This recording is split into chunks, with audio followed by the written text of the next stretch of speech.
All right. Welcome in, everybody, to the Underground Runaround. This is episode 24.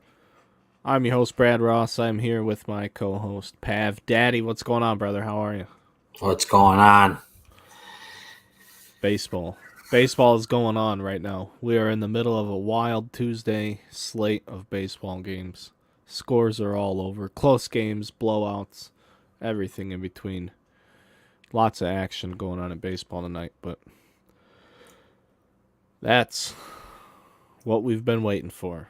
I mean, Have really. you have you noticed a sudden surge in home runs across the league? I don't know.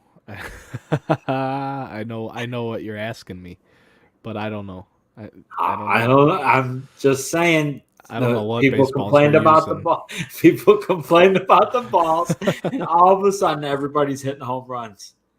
You could say, "Hey, warm weather," any of that stuff, right? But the Yeah, ball is jumping. I have no idea why. And I don't know if that's incredibly true either, but it does seem like there's been a lot more offensive games lately. Like look at the Red Sox. They're up 8-0 on the White Sox right now.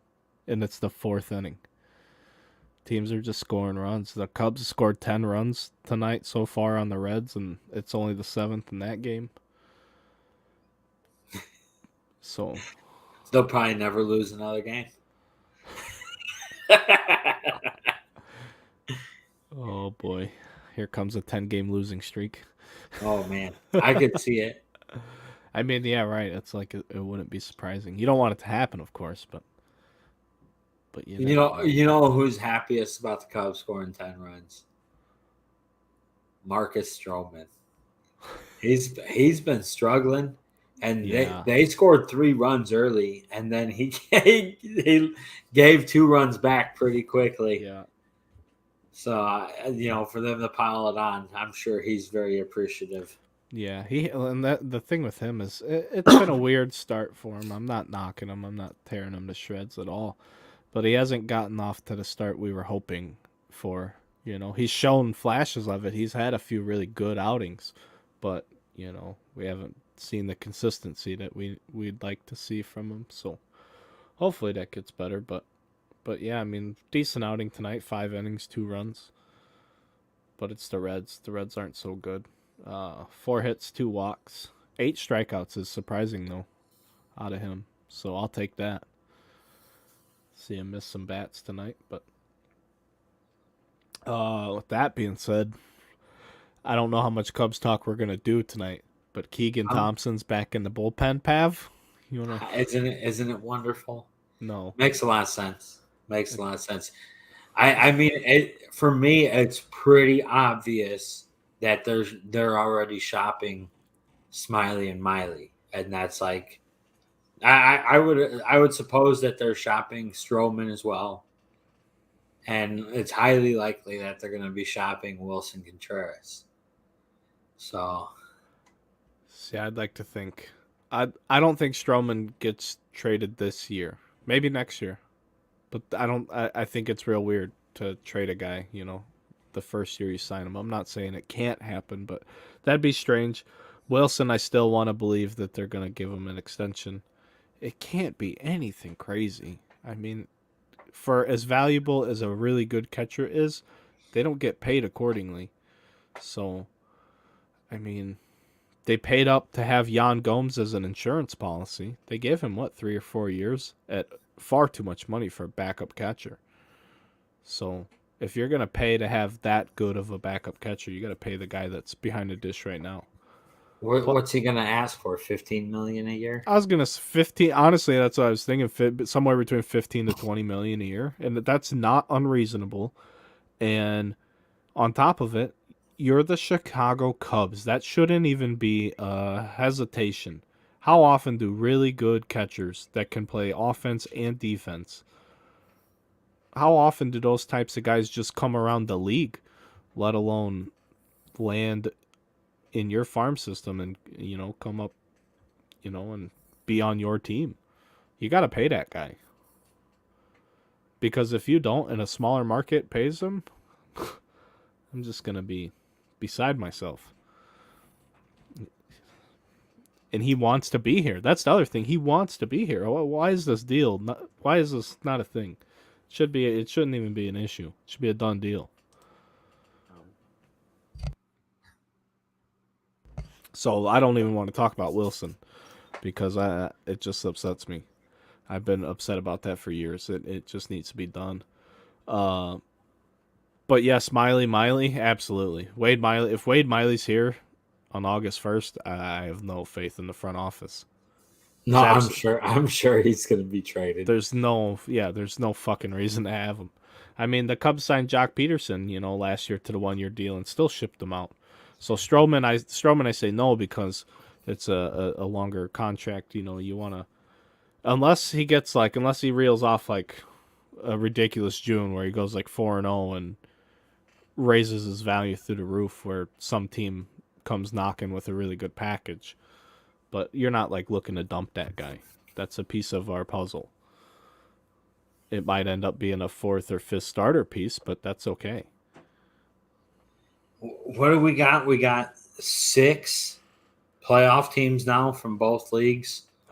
Is it 6 or 7? It's 6. 6, right? I don't know.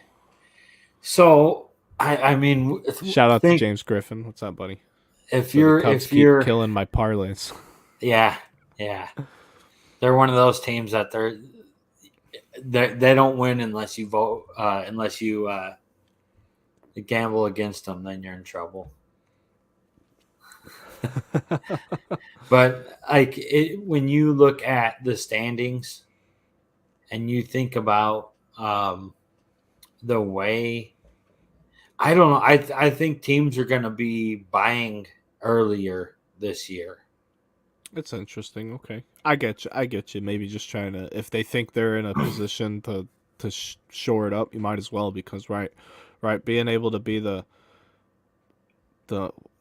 what is it? Is it 12 or 14 teams, dude? Is it only? It's 12, I think. 6. So there's going to be each. 3 wild cards then.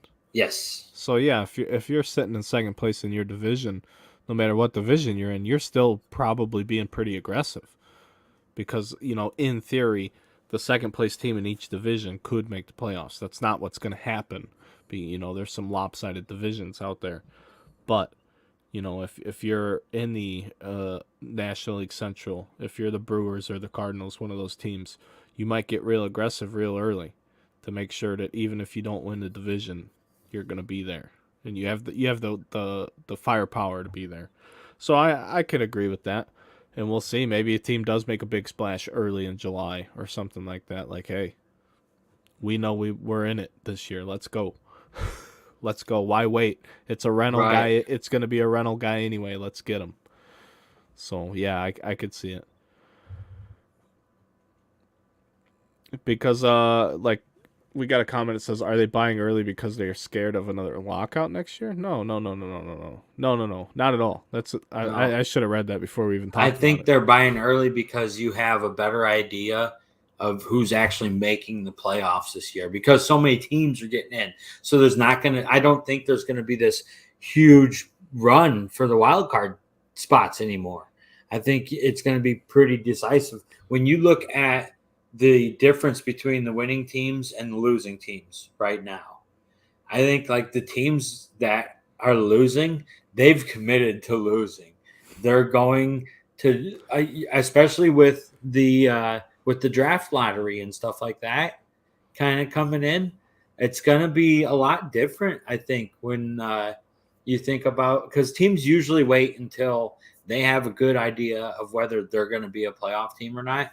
I think the Yankees know they're going to be a playoff team this year. Oh yeah, absolutely. Right. And the Dodgers know, and when you look at that, not only, I mean, the Rays, right? They basically know they're going to be a playoff team this year. The Astros, the Angels are. I hate to say it, but we can look at the Angels and almost say, okay, they're going to be a playoff team this year. I want to see that. I don't know what you hate to say that for. What, you don't want to jinx it? I don't want to jinx it, but I mean, the way that they're playing ball right now, and you look at that division, those other teams are basically, yeah. I mean, yeah, they're tied for the most runs scored in the league. They're just, they're Right. hitting, and they're hitting every night, and they're getting enough pitching. Yeah. They're So getting enough. So right, and you say enough, and I think that's going to be a big commodity. It always is, right? Starting right, pitching always is. So I mean, I think we're going to see some guys move a little bit earlier because you'd like to get those guys settled in and stuff like that. And if teams are willing to make those moves, I think they will. sure, yeah, I agree. Oh, who knows though? Well, especially like when you think about teams, they hate the 2 month rental, right? They hate giving away Right, young prospects for somebody that. So for a guy like Miley, if you could get him earlier, and all of a sudden he's a 3 month rental versus a 2 month rental, then that's the move you'd make, you know? absolutely. Yeah, I that's what I'm saying. Yeah, if guys like Smiley and Miley are still around by the trade, after the trade deadline, I don't really know what's going on because the Cubs, while they're in third place, and they're just not, they're not. This isn't the team. You know, it's not the team. They haven't gotten enough pitching. They haven't gotten enough offense. They've been good at times on both sides, but they don't have the proven day in day out talent. They have guys that show flashes all the time, but they don't flash enough consistently. So that's part of putting the whole thing together. That's why big leaguers are so good. That's why they have 4 levels below the big leagues just in this organization so that they can develop this elite talent. Because it's not like pitch speed or anything like that to a hitter is much different from low or high A to the big leagues. It's not like it's any slower or faster. Sure, it might speed up a little bit, but it's just more about precision throughout those levels rather than like sheer speed of the game. So anyone can put it together for a few days or a few at bats, but to do it every day, day in and day out for 162 games is what makes the big leaguers, and that's what makes the all stars. Though really, like, I just feel like baseball players don't get enough appreciation as athletes compared to oh, it's they don't run around, they don't have to be in great shape. Yeah, but they have to do it 162 times. And basketball players can't even play half of that without demanding rest after one day. Like, I can't play a back to back, I gotta sit. What? Your game is 48 minutes long. What the fuck are you talking about? That's my take on basketball. These baseball players, it's 3 hour games. It's 3 hour games. I'm not saying that it's physically demanding, super intense for that period of time, but it's just the marathon. It's a marathon season. You get a bruise today, it's gonna stick with you for a week. You get hit by a pitch at 95 mile plus per hour. I mean, it's bruising you. It's leaving a mark. Those dudes wear armor on the elbows, and the face, and the feet, and the shin. Everything now, because it sucks. It sucks. There's no joy in getting hit with the baseball. Oh man, but anyway, we're running around already. 14 minutes in, and I'm talking about people getting hit with a baseball. It's not fun. That's why you need to know that. I've asked people that said they've quit baseball before. It's like, why'd you stop playing baseball? And I didn't like getting hit with it. That's usually like one of the biggest answers you get when kids quit baseball, like at a real young age. I didn't like getting hit with it. They just remember it as this terrible thing. It's like, wait till the guys throw it really, really hard. Yeah, definitely doesn't feel good.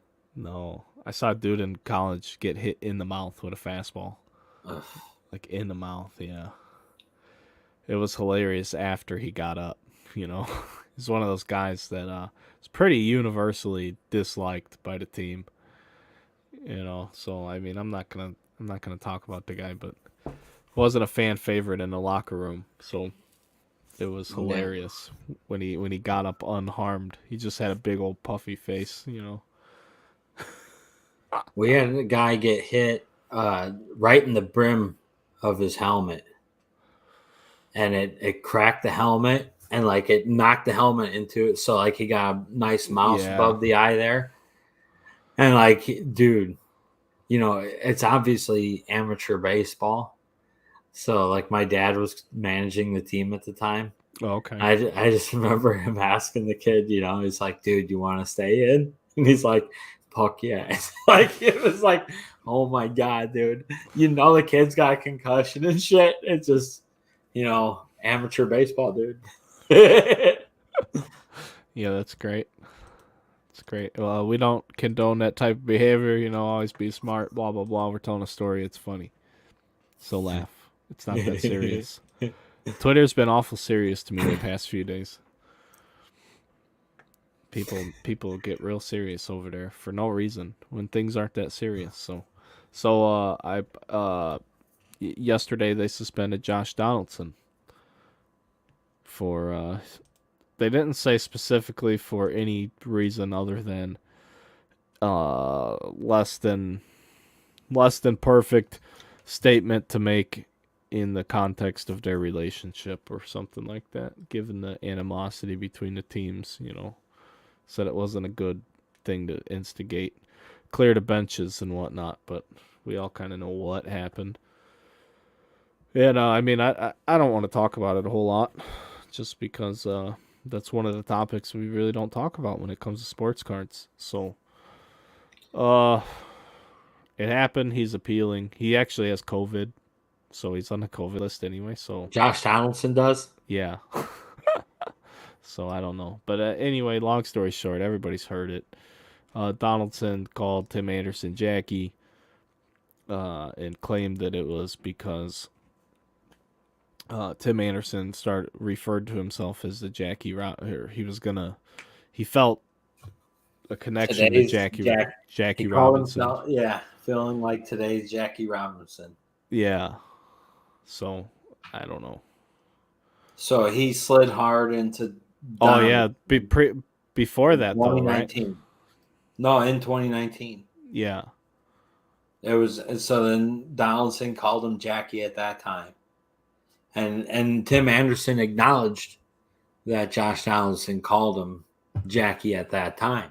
So it's like, I don't know. It's one of those things, because like if you called yourself Ty Cobb and you slid in the second with cleats up, you know, I'd be like, you Ty Cobb motherfucker, you know? Right. But so I don't know, man. Yeah. Listen, Tim Anderson, if like, you know, obviously we get the Chicago perspective. We get to see him on it. And Tim Anderson is a cocky baseball player. Yeah. 100%. So like, you know, to call yourself Jackie Robinson, it's almost like calling yourself Willie Mays or Mickey Mantle, right?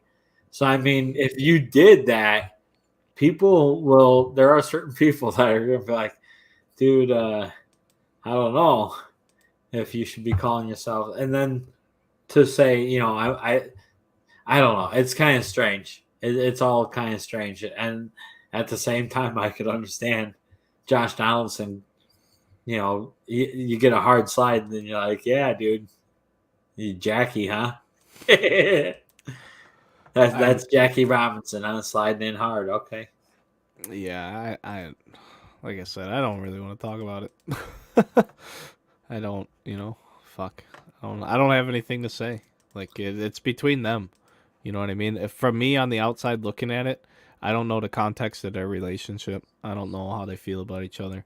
But if someone gives themselves a nickname, generally those people kind of get made fun of. Right. Because you'd be like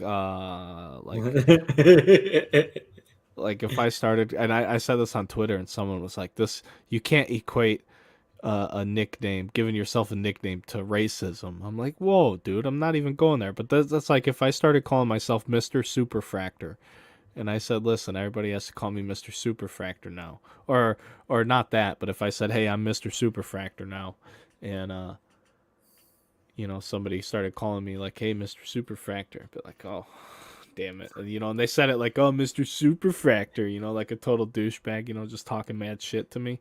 What am I gonna do? Like, oh, I asked for that.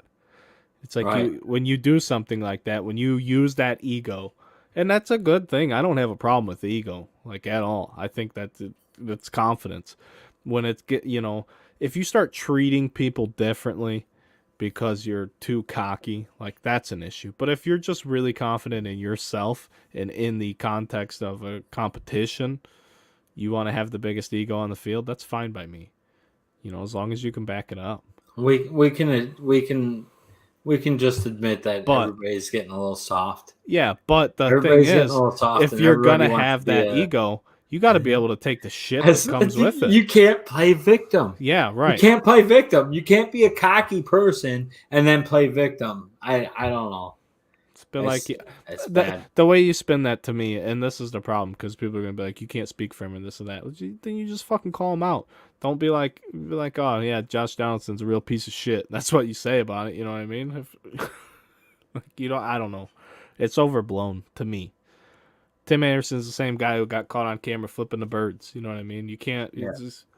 He's been the bad guy too. So it's not. I don't know. It's just it looked to me like he was just talking shit to him. Like, I don't think he was doing it. If you were really offended by something like that, wouldn't you take a swing?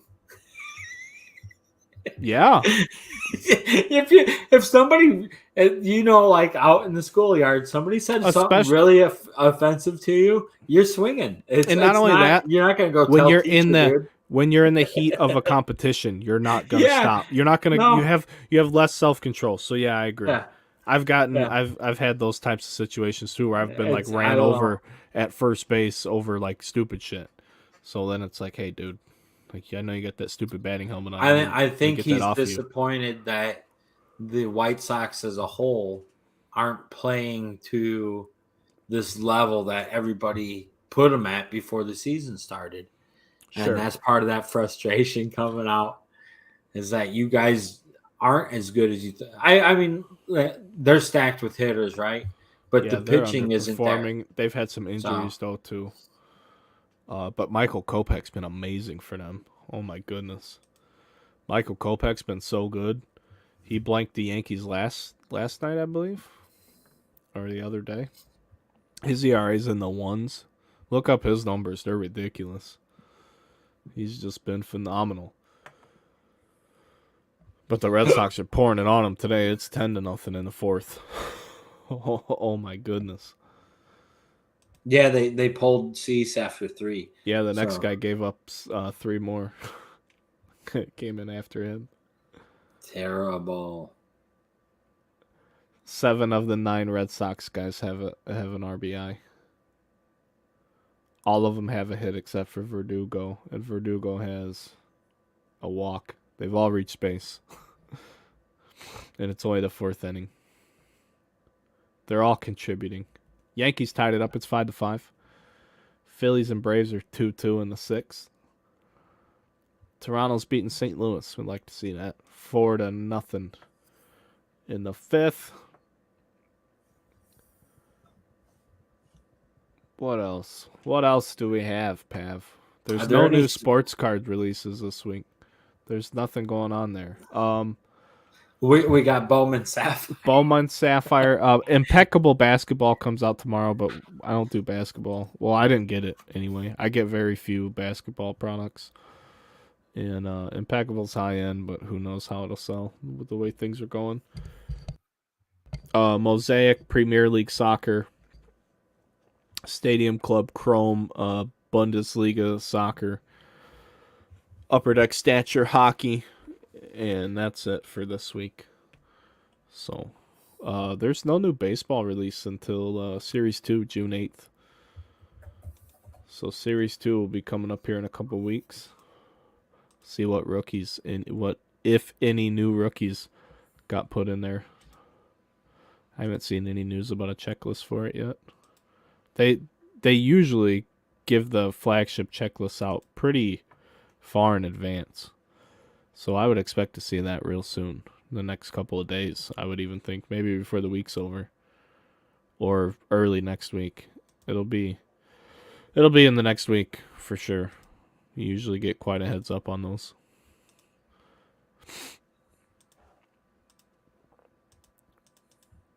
What do we have going on in the...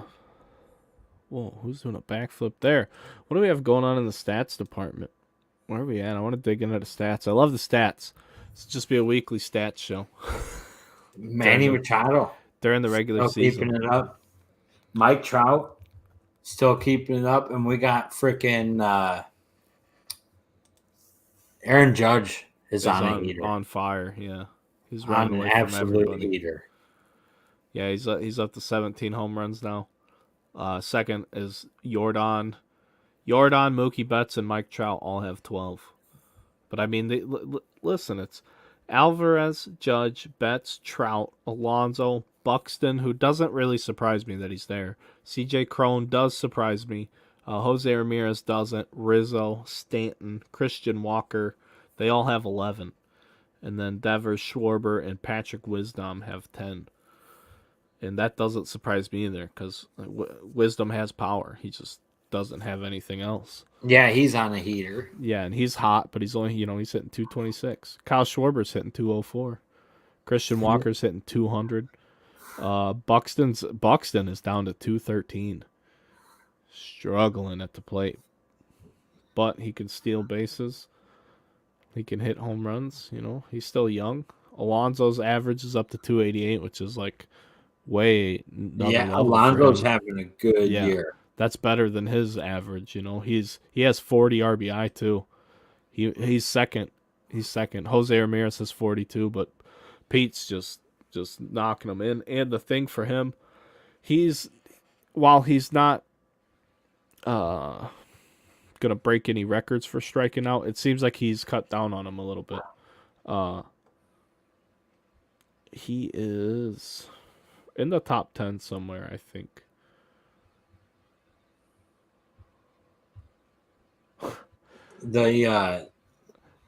I want to see how many people actually end the season over 300 this year. Oh, I'm sorry. He's cut down his strikeouts a ton. He's not even in the top 50. He might be right around 50th in strikeouts. But Patrick Wisdom is leading the league in strikeouts. Did you see 60. the Jeff McNeil video? No. Where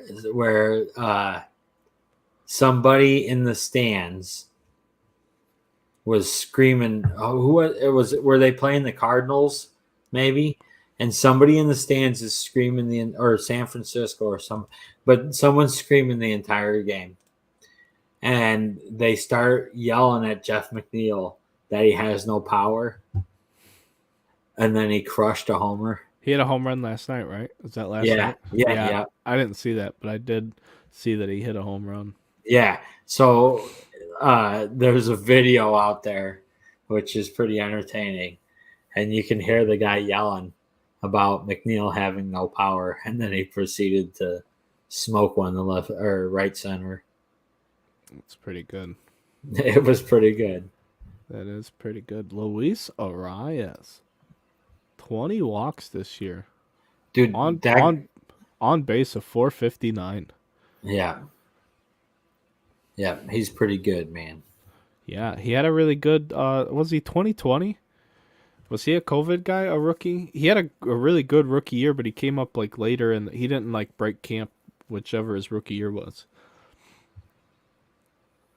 And then I don't think he did so great last year, and it looks like he's killing it right now. He hit 294 last year. Oh, okay. Yeah. What about the year before? 321. Yeah. Yeah, he must have started he can hit. He must have started slow in 21. Yeah, I think he started slow last year. Yeah. But then caught up. Yeah, he only has 8 strikeouts too. He doesn't hit home runs. Right. So I mean, but he is he's consistently hitting though. He gets on base for multiple years, yeah. Madrigal's the guy that needs to figure it out. He showed that he can do it, but now he's not doing it. Yeah, now that is one team. Like they're I don't know, the bad teams. That's the problem too with the bad teams this year is with COVID and that still going on. You have these guys that they can't play. They get knocked off the team for 10 days, and you don't have. You're already a bad team, so you don't have the bench to fill in for these guys. Man, does it expose how bad these teams can be this year. Sure.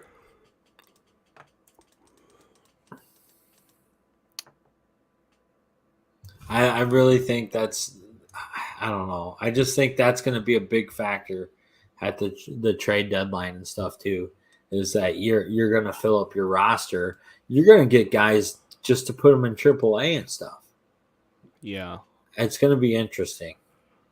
Like, especially like veteran guys who are willing to take minor league contracts. Those types of people. Yeah. Like, yeah, I'll take a AAA deal. Yeah. And teams are going to eat that up. Yes. Yeah. Or you sign you trade for some reliever and you get rid of some young reliever and send him back down. So he's got to take the trip down to AAA. How incredible is Justin Verlander?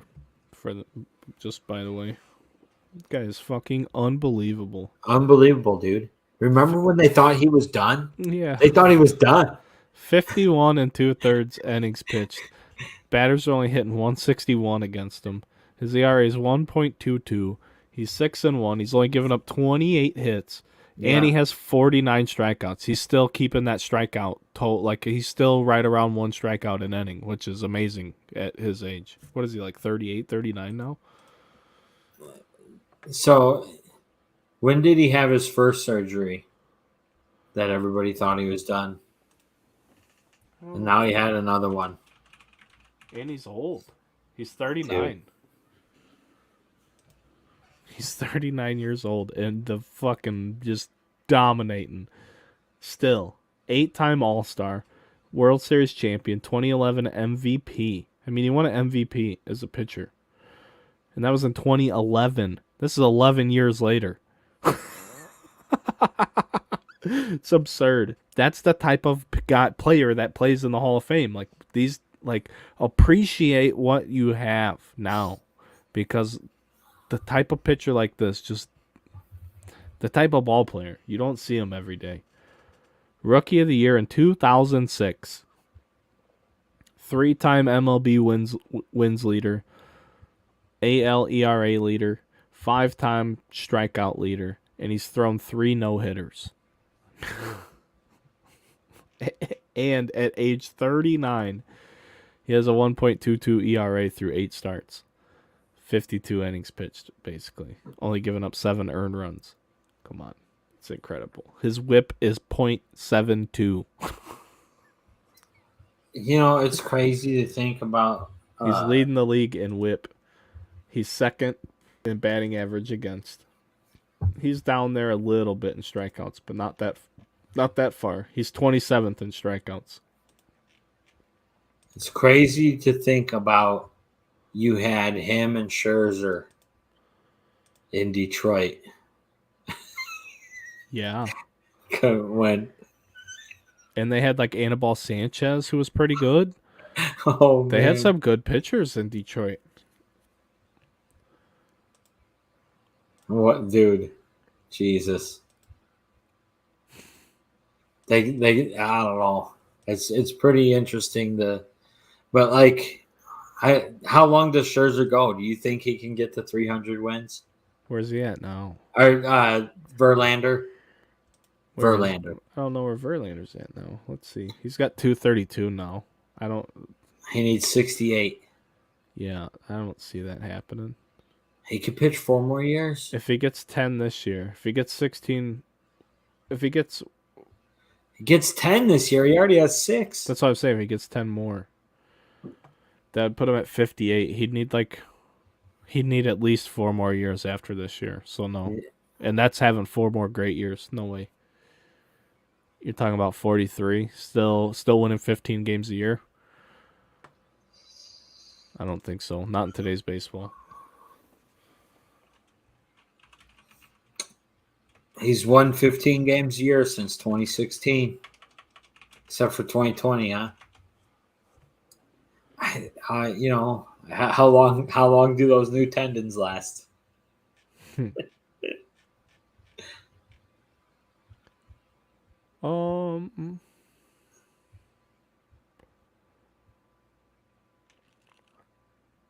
So if you had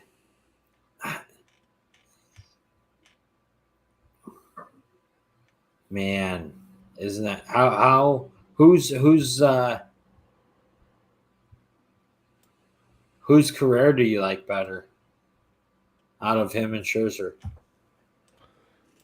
You're asking me questions, and I don't have answers. But I've always been a big Verlander fan, so the Taco Bell thing, he used to like talk about what he ate before it starts, and he used to eat like ridiculous amounts of like Taco Bell food. I mean, he's got Kate Upton on his side. On the Scherzer side, he's just an absolute fucking savage, and I love that. And he's got the two-tone eye color going on. That's a big plus. He'll pitch on short rest. They both have their perks. They're both they're both fucking incredible. Incredible pitchers. Is that the two best pitchers of the last 15 years? Oh my god, with the questions. I don't know. I think Kershaw has to go into that conversation as much as I don't want him to. Does he? It's because the regular seasons, man. I don't think he's got as much. He hasn't pitched as long as those guys, right? Oh, I guess so. No, he's been around quite some time. He's a better ERA guy. Yeah. Like when he, I'm not.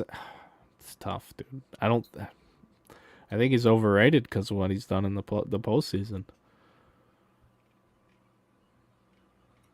It's one of those things too, like you were on fucking stacked teams that won a lot of games. That does help too. I mean, he's a 3-time Cy Young winner. It's, I don't know. I really don't know. He won a pitching triple crown. He finally won a World Series, but he's been a pretty awful postseason pitcher. Let's see. He has a 4.19 ERA in the postseason.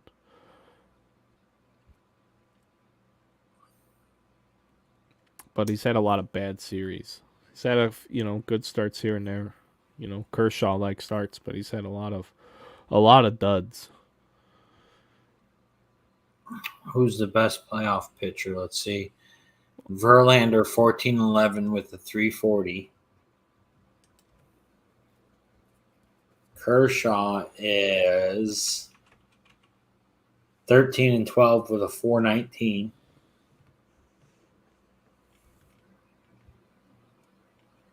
Championship win probability added by pitcher. Kershaw's career 7.3 in the playoffs. You ready for this? Sure. This is okay.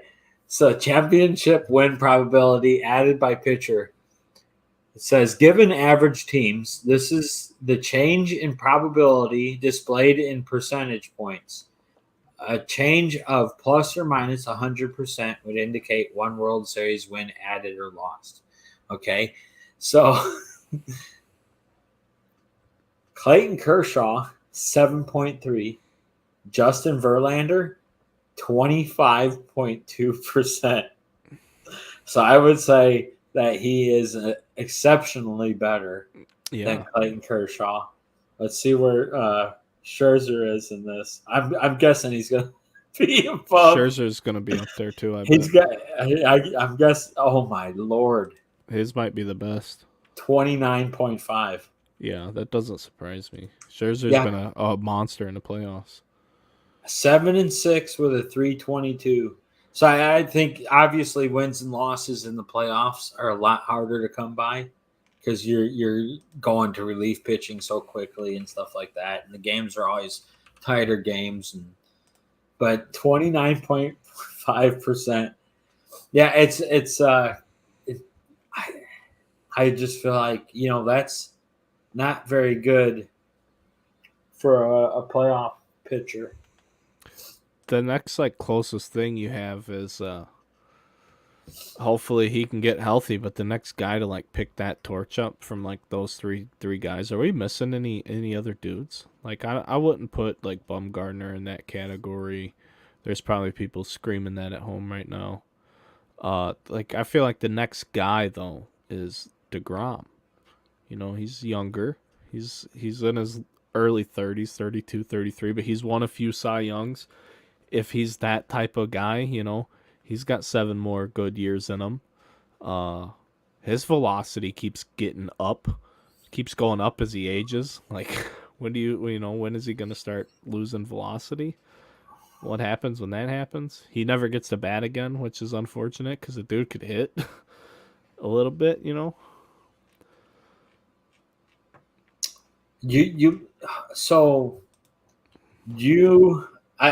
active pitchers. And then like Chris Sale, what do we? Oh, okay, you got an active pitcher list. I don't. Yeah, what about like Chris Sale? He's got to be getting up there too. Active pitchers for wins. Okay, Verlander's number 1. Scherzer's number 3. All right. So Kershaw's number 4. Who's number 2? Okay, hang on. Let me think about it. Is Zach Greinke's my first guess? Zach Greinke. Yeah, without even asking. Yeah, that was one guy I knew we were forgetting to talk about because he just quietly went back to Kansas City. How good is Zach Greinke? He's a real pitcher. He doesn't get the benefit of being able to just blow people away. Dude, he might get 3,000 strikeouts.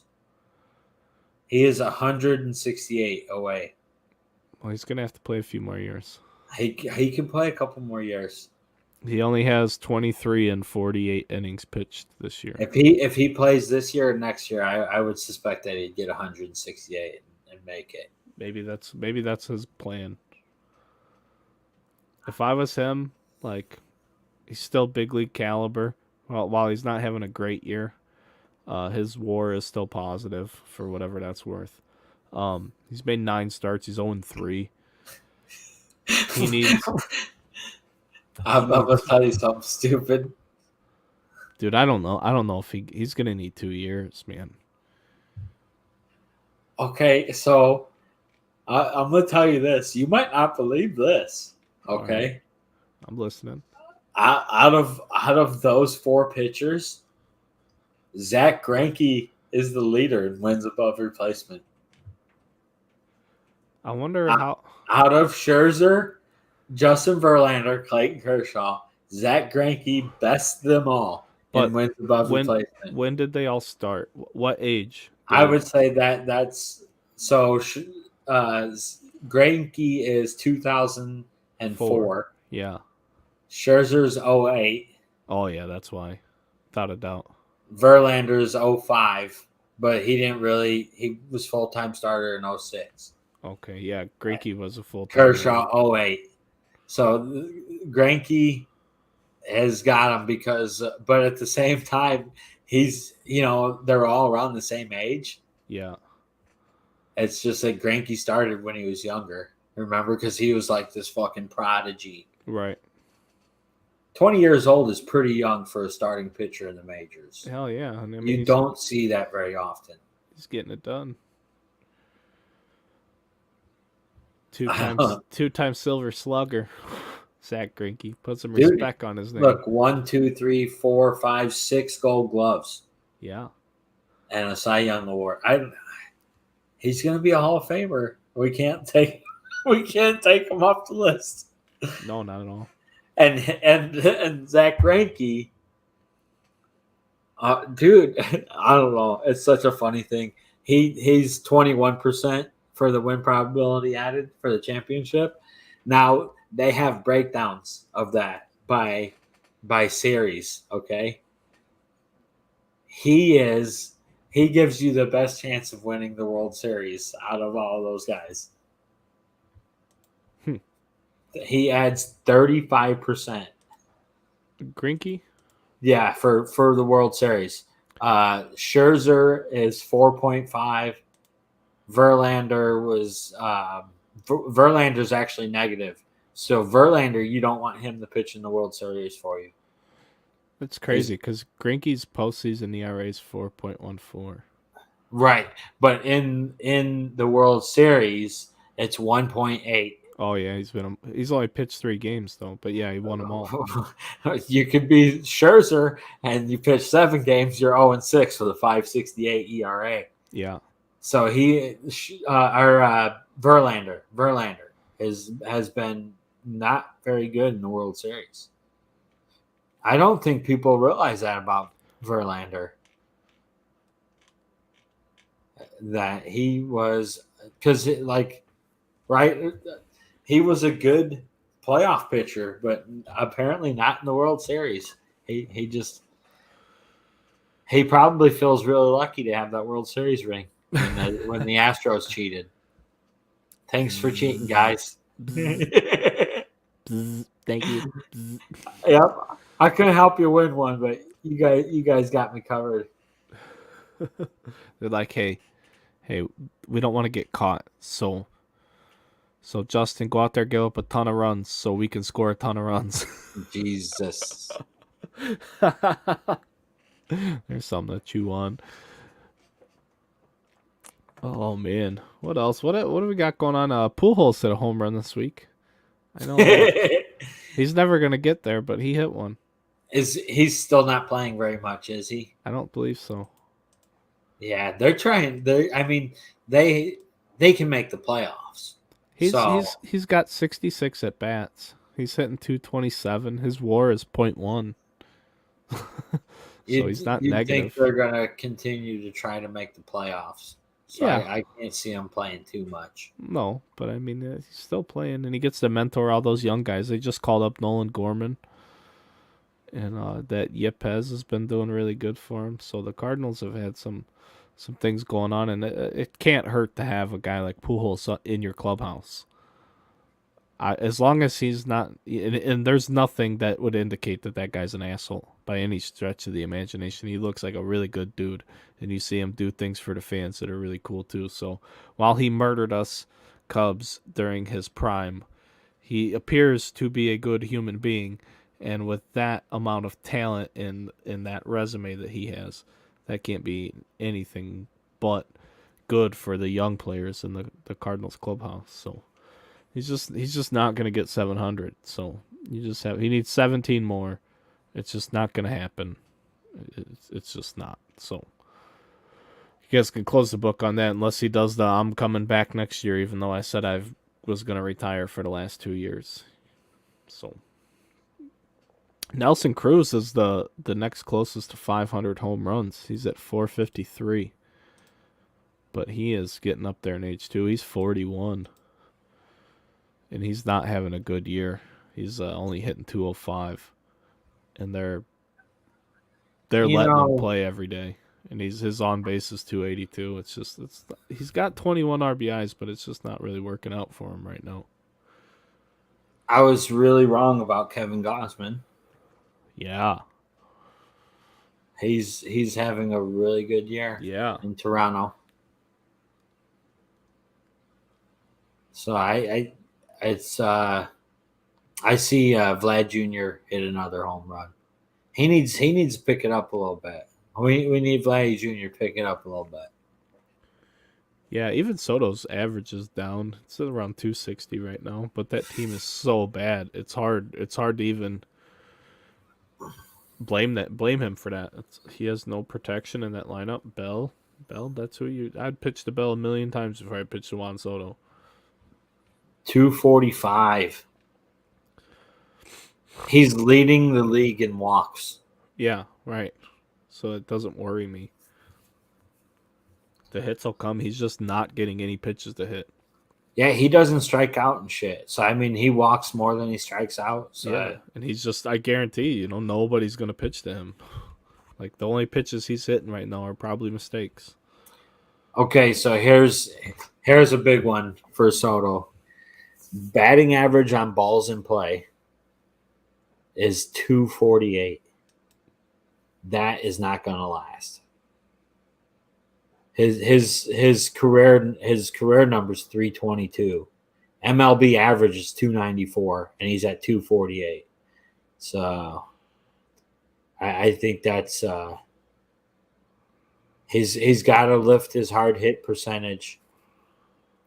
He's just not getting barrel. He's not barrel percentage is not there.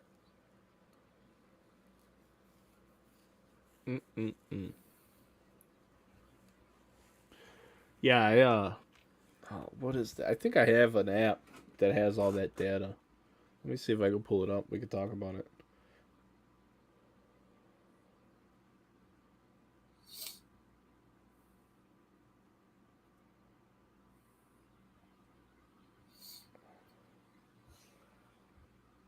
Yeah, and let me know what Aaron Judge's barrel percentage is right now.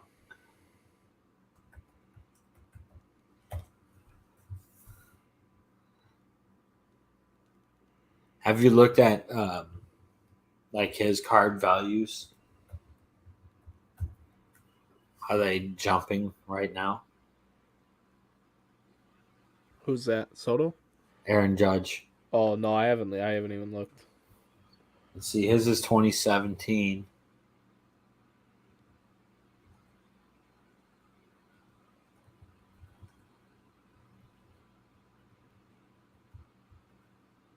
When was Aaron Judge's Bowman? Has he got a Bowman?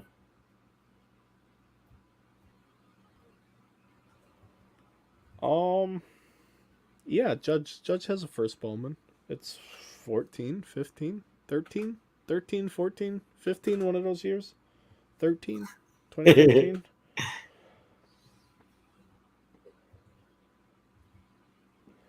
I know I can find this damn thing. Sorry, I'm still trying to find it. You're fine, buddy. 2013.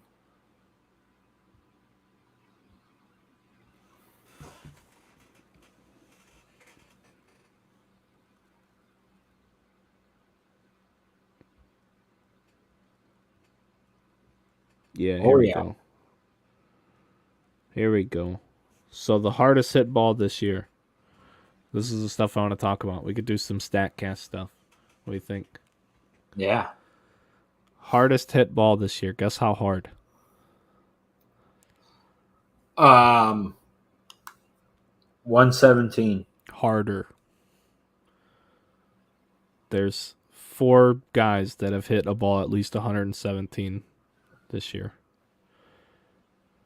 None of them are really surprising. Wilson Contreras hit one 116.2.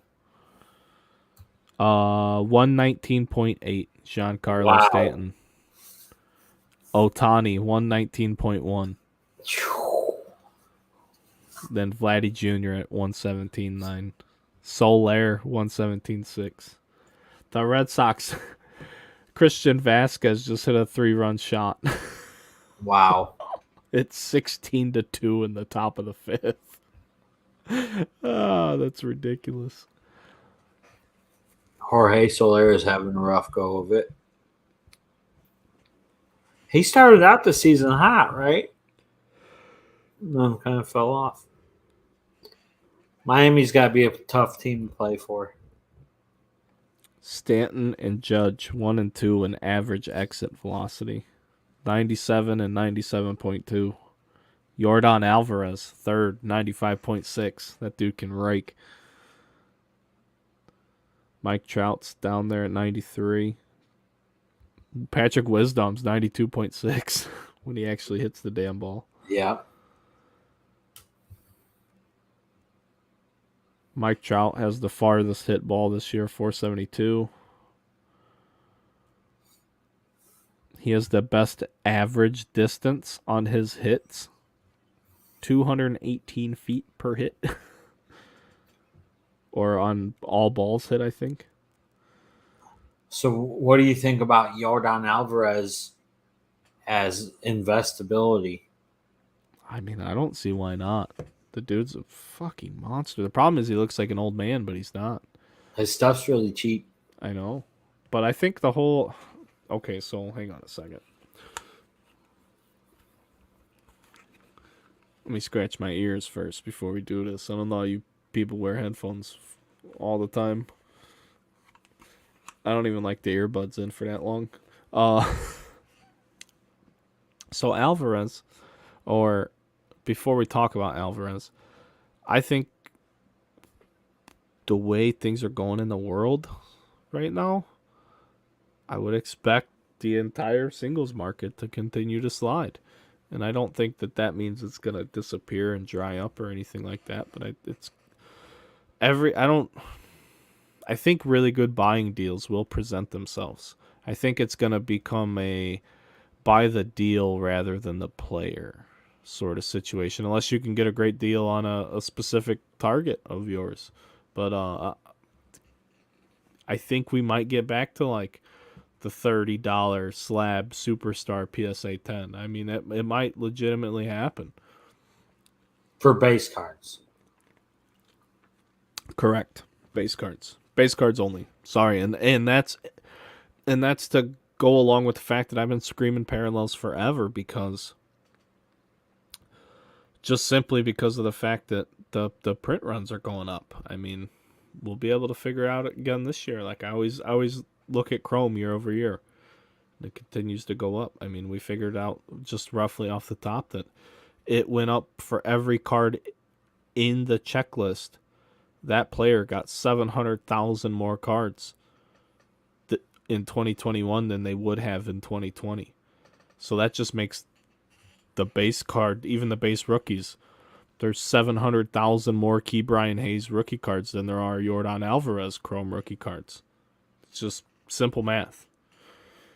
So what's going to happen this year? Is there going to be 700,000 more per player this year? Because then that means there's 1.4 million more J-Rods than there's going to be of Yordan Alvarez or Bo Bichette or Luis Robert. I don't know. I don't know that it's going to be that drastic, but that's why I don't like the long-term base card play. I mean, it's good if you get a good deal. Anything's good if you get a good deal. Shout out to, what do we got? JN17 Sports Cards. Hi, my first time here. Welcome into the show. It's just a podcast that we do. We do it live. We also do audio as well, but we just started doing the show live because we don't really edit it anyway. We just roll with it. It's the Runaround. No scripts. We just talk about whatever we want, mostly baseball and sports cards. So, thanks for tuning in, man. You'd think that has a lot to do with like the ability to get PSA 10s too, how easy it was. I mean, like people. Here's one thing that people bitch about the quality of cards all the time, right? But at the same time, the quality now is way better than it was, throughout many decades. So like the ability to get PSA 10s over the last 5 years got substantially easier. And like there are a lot of PSA 10 base cards because of that. Yeah, for sure. But I mean, there's always going to be a place for base cards, obviously. But I don't think that's the best play to make. Because here's my thing, I guess, is if we ever see another explosion like we saw in 2020, and I don't anticipate that. I mean, maybe once everything settles, the world's got to settle down with whatever the hell the world's doing right now. I don't want to talk about it, but there is fucking wild shit going on every day, it seems like. But once these cards just chill, I think, a nice steady growth rather than a straight vertical shot. Whenever that happens again, when we start seeing growth again, I think the paralleled colored refractors and things like that are going to grow more than the base cards are. I just think your growth potential is much better suited in the parallel area. So Absolutely. your base cards are going to go up, sure, but not nearly what the parallels are. And I think the parallels will be affordable too. I don't think they're going to be like unattainable like maybe some of the 2020 colors were. Things like that, like Luis Robert colors were just good luck. Like his value, his market was so high right out of the gate. So I think if you see a superstar type guy, you might be able to get him. I don't even think Wander's the guy. He's cooling off, but the guy's great. But like hobby long term value, I struggle to see it. Like what he's gonna do in his course of his career that's gonna hold long term value. But yeah, everybody wants a home run hitter. Yeah, exactly. If you can't get 500 home, I mean, look at Ricky Henderson. Ricky Henderson's one of the best baseball players ever, in my opinion. But look at what his hobby value is. Not nearly what it should be. Why? Because he didn't hit home runs. I mean, he did, but he didn't hit them at the frequency that other folks did. He just stole all the bases. Right. Every last one of them. Yep, I'll have this one. I'll have this one. Yep, I'm gonna take this one too. I am the greatest. Blue Jays up 7-0 on the Cardinals. You love to see it. Love to see it. Yeah, Vladdy Jr.'s 2 for 3 tonight. Yeah, with a home run. Yeah. I feel like I'm doing fairly good in my prediction of Julio Rodriguez having a better year than Wander Franco, although it is really close right now. So we'll see where that ends up. Yeah, that was one hell of a prediction. That's just like I said O'Neal Cruz is going to win National League Rookie of the Year. The dude's hitting under 200 in AAA. Oh my gosh. He's in struggle city. That's Brennan Davis for the Cubs. Everybody I thought he should have made the team out of spring training. With what we have to offer, yeah, I don't know why he did it with what he showed last year, but it was a goofy offseason. The offseason was probably not favorable to a guy like him who needed to just continue to capitalize on the momentum. And now he's having a terrible year in the minors. Yeah. He's hitting 195 in AAA. Yep. That's what we need. Yes. Reinforcements are on the way. Just hang tough, Patrick. You only need to strike out another 600 more times this year. It's I'm surprised how well Chris Morale's doing, but good for him. Yeah, no, absolutely. I'm surprised too, but yes, good for him. That could be one of those things where he just figured it out. He went last year, batted 220, and then this year was hitting 300, and he just figured it out. So, what better time to move somebody up than after they got something figured out? Yeah. Yeah, I have no issues with it at all. At all. That's one reason I'd like to see some trades happen early so we can get some of these young guys up and we can see what they got. Yeah. It's such a bummer. I think that's going to be the way of the league now. I think you're going to have guys signed to shorter contracts, and you're going to have guys that come up when they're 27, even if they're good. Even if they're good in the minors, you're not going to see them until they're 27. It's going to be, and it's an exaggeration, but 25 will be the new normal. And that's, you're killing these guys' career statistics when you bring them up at 25. Yeah. They got what, 10 years? 10 years to be just absolutely fucking ungodly. Otherwise, your numbers won't mean a thing. And that's 25 till through 34, those years, and then after that you're washed up. I don't know. You're still gonna have those guys that come in at 20. They're just maybe not as many. I mean, you don't even see that many of them now. You just know that when you see those guys that come up early, that they're gonna be special. Because otherwise, why would they be up? Like Soto only came up in 18 because of the injury to. There was a significant injury to somebody, one of their outfielders. Was it maybe? Oh man, maybe it was an ACL. I forget who. But anyway, he was up super young, and he's like, "Hey, I'm here. I'm here. Don't send me anywhere. I know how to hit. Don't tell me how to hit." I'm pretty good at this hitting thing, and he's been right about that so far. No doubt about it. I want to see what the Astros are doing. They got 7 runs. How'd they get all 7 of these? Bregman must have heard some things. Alvarez has knocked in 1. Kyle Tucker hit a home run. Beat around Zach Plesac. 7 earned runs Zach got charged with tonight. He's a kid from the region. You got to hit home runs. That's what they want to see. They want to see you hit home runs in the minors. Because the guys hit 300 in the minors, right?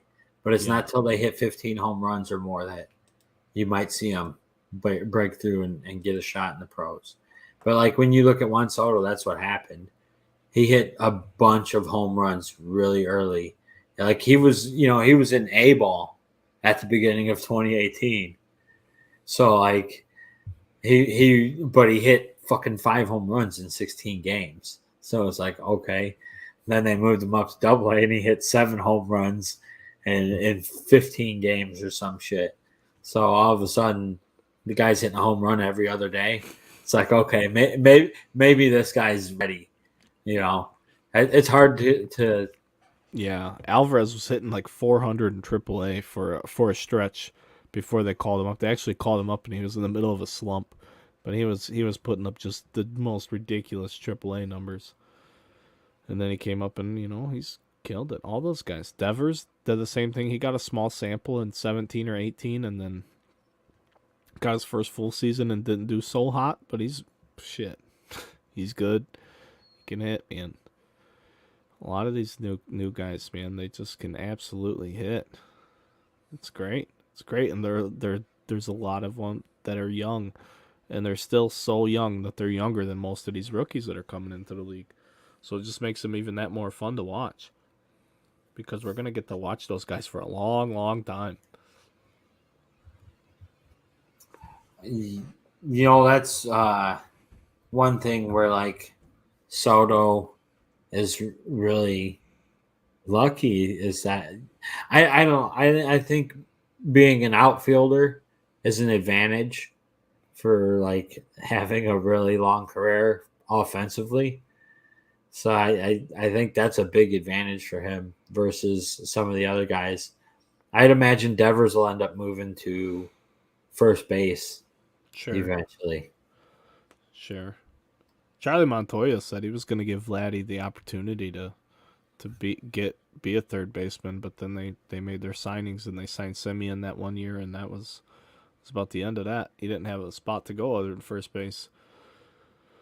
But we're talking about 3 or 4 pitchers right now in terms of like all-time numbers.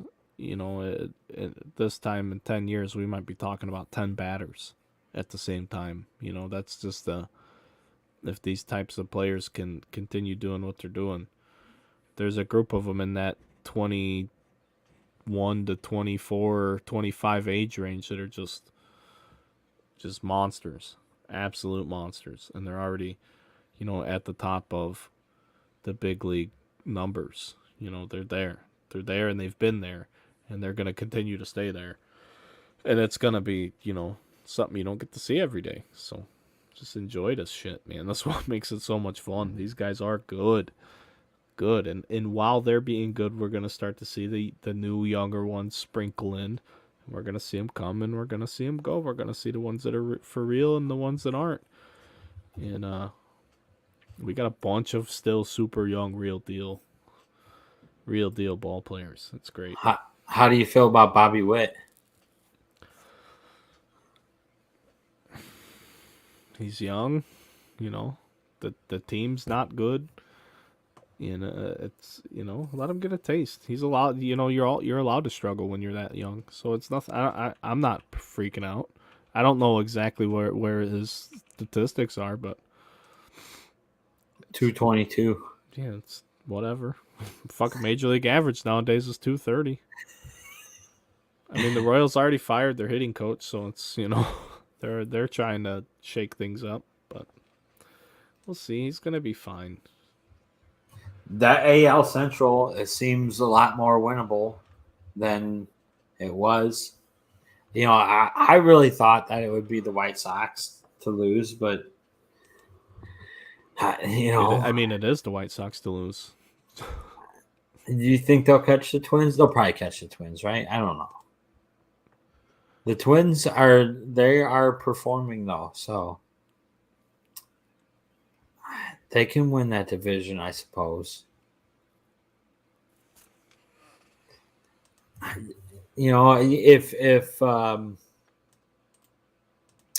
If Kepler hits for them,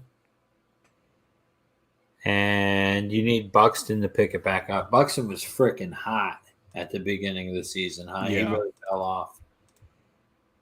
So like you'd like him to find himself, but I bet they win that division, dude. You know how the White Sox are. They'll just fall off at the end of the year. Right. I don't know. It's going to take Lance Lynn, right, coming back and being really good for them.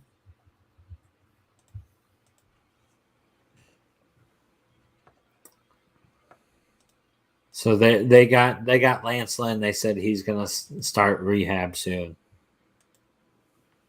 So we'll see.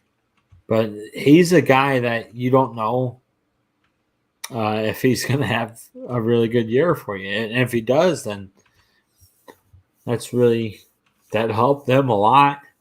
Because right now, like their starting pitching has been one of their weaker points. Like you said, Kopech's been awesome. Yeah, he started the season really well, and then he's fallen off. He can still strike guys out, but he's throwing some meatballs in the mix.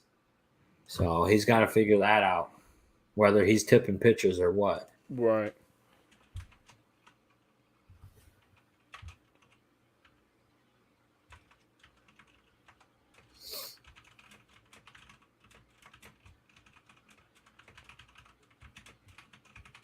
I'm sorry, I'm responding to a tweet. Duty calls, you know what I mean? Sometimes you gotta work while you do a show.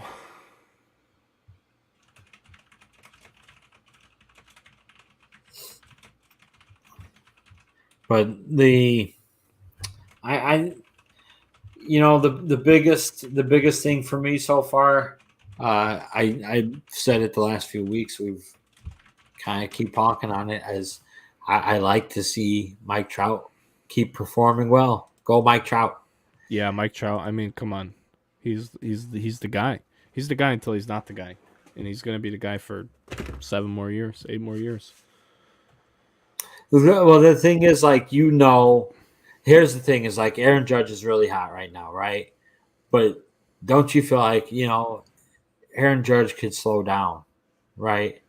And he's still going to have a decent year, but he could slow down and just be in the mix at the end of the year. You feel like Mike Trout, as long as that guy's healthy, he's going to be the best player in baseball, and it's good to see when he's healthy.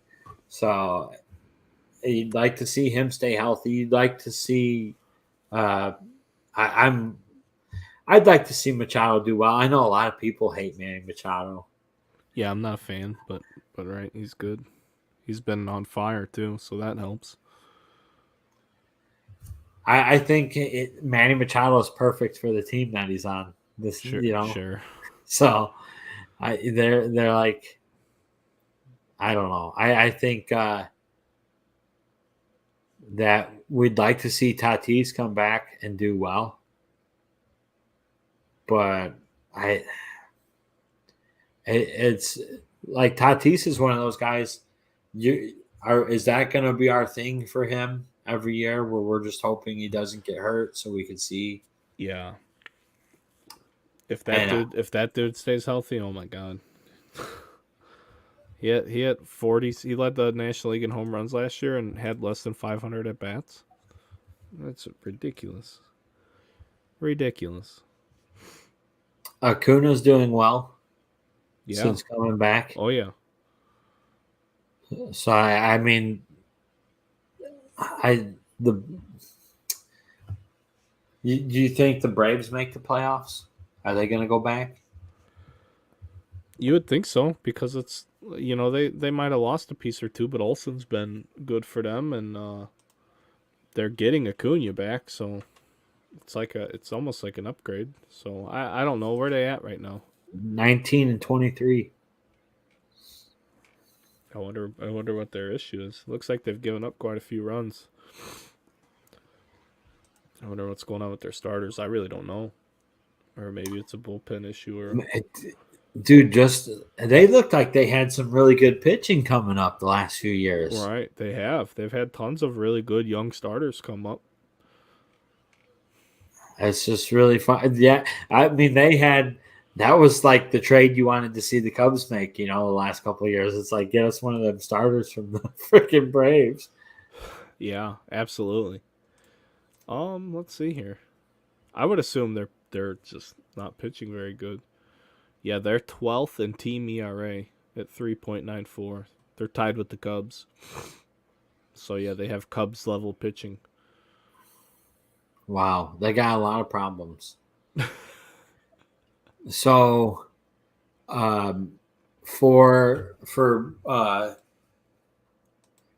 people that meet the minimum requirements for at bats, Matt Olson is their leading hitter for batting average with 244. Yeah, that's gonna be tough too. That's going to be tough. They really needed Acuna back. I think Let's that'll help them a lot. let's see here. They are 23rd in batting average in the league at 229 as a team. Oakland is dead last at 209, and the Rockies are at 260.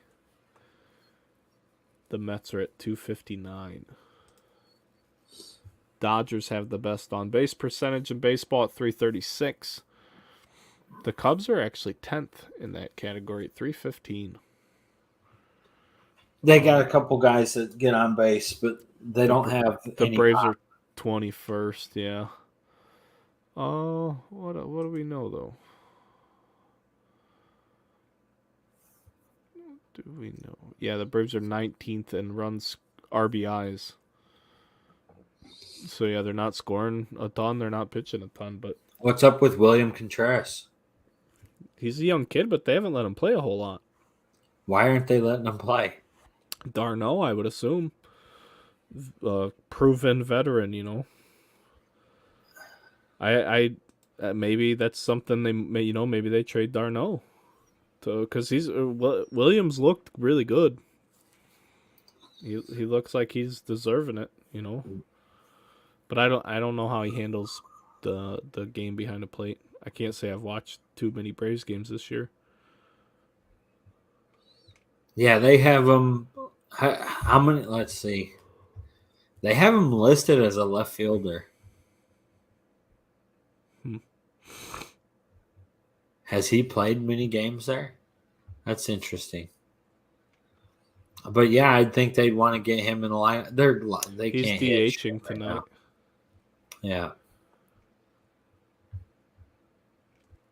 Let's see. We'll look at his. Hang on, I'll pull up his fielding. He's played one game in left field.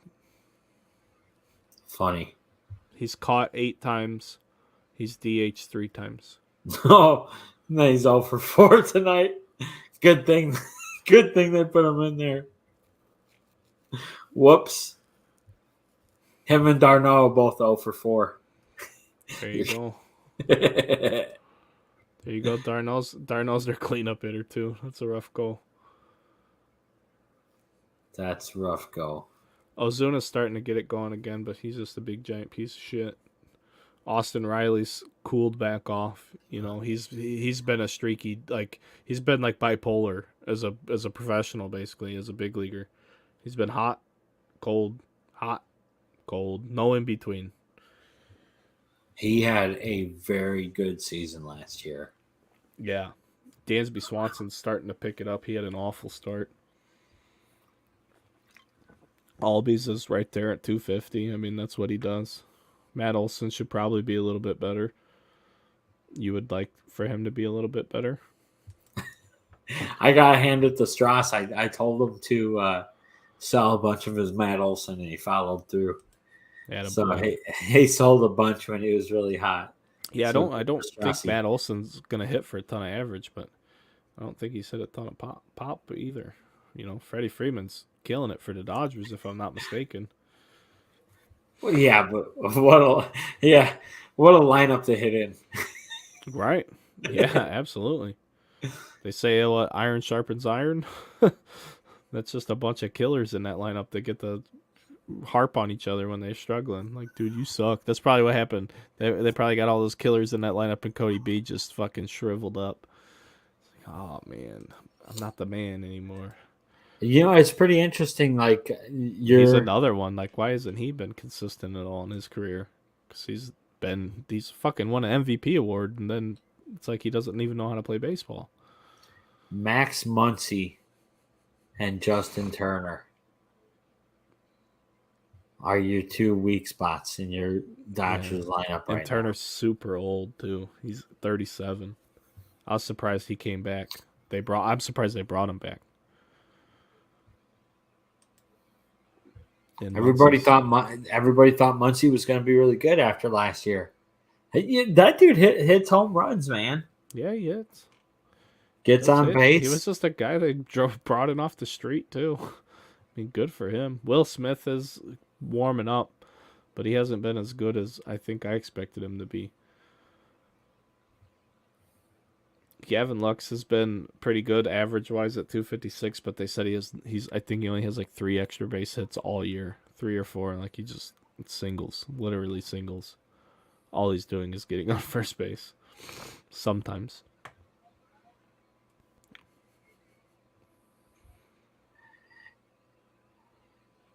Yeah,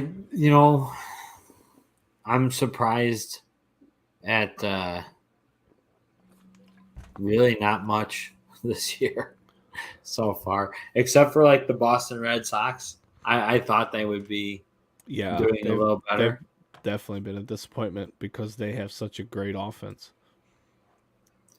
Their pitching's had to have been really terrible. It's like the only explanation. Let's see here. I thought the Mariners would be a little bit better. But man, are they not looking very good lately. Yeah, I really think the Angels got a chance this year. So Mike Trout's got to stay healthy, play in the playoffs. Here's the thing with the Angels. Angels are 7th in team ERA. Like, they're pitching. They're a team that's probably going to add pitching, I would assume. Right. So, I mean, I don't know. I think that's going to be... And I wonder what it would take to get Joe Adell. He'd be perfect for this fucking dumpster team we have right now. Let Joe Adell work his fucking problems out in the big leagues. Just fucking DFA Hayward, be done with it. Let Joe Adell just come up and figure it out. Trial by fire, but with no pressure because you don't need him to win. Do you think he's got it? He's got power. When that dude gets hot, he can fucking hit bombs, dude. I'm not saying he's gonna like playing defense against a brick wall, but he can figure out how to hit consistently. Yeah, I think he was among the leaders in AAA last year in home runs.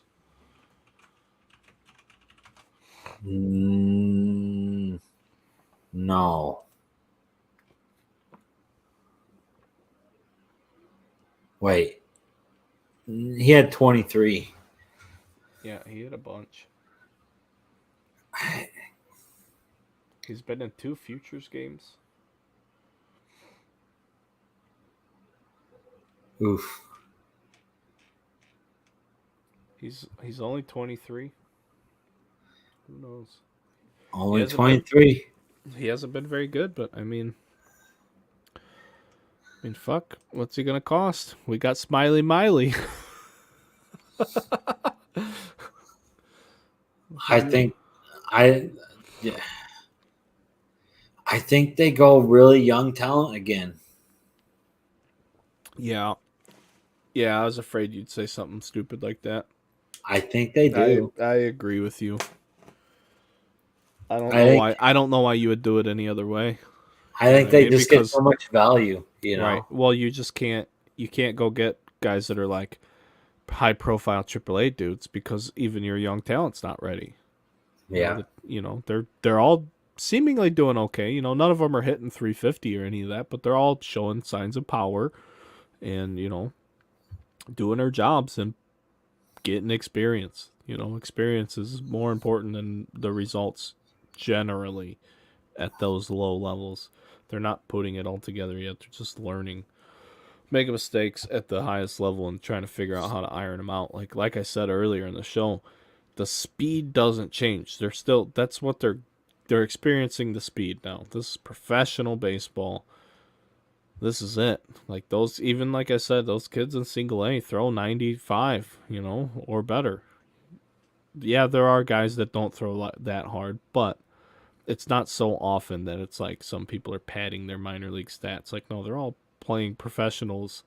Like they're all playing elite talent, but the ones that could do it every single day are the ones that make it to the big leagues. So and stay there.